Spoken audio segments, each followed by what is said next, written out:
Bo'ldi-da endi. Ozgina bir irodali bo'lgin. Ozgina bir qo'lga olgin o'zingni. Ey birodar, ozgina bir irodali bo'l. Namozga ozgina iroda qilib qo'y.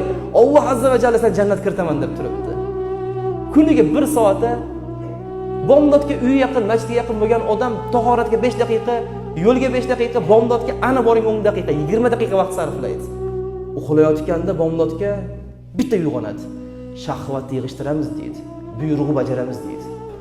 Nimaga bomdod haqida ko'p gapiramiz? Bomdodni joyiga qo'yib qo'ysa, boshqa namozlarni joyiga qo'yib qo'ya oladi banda.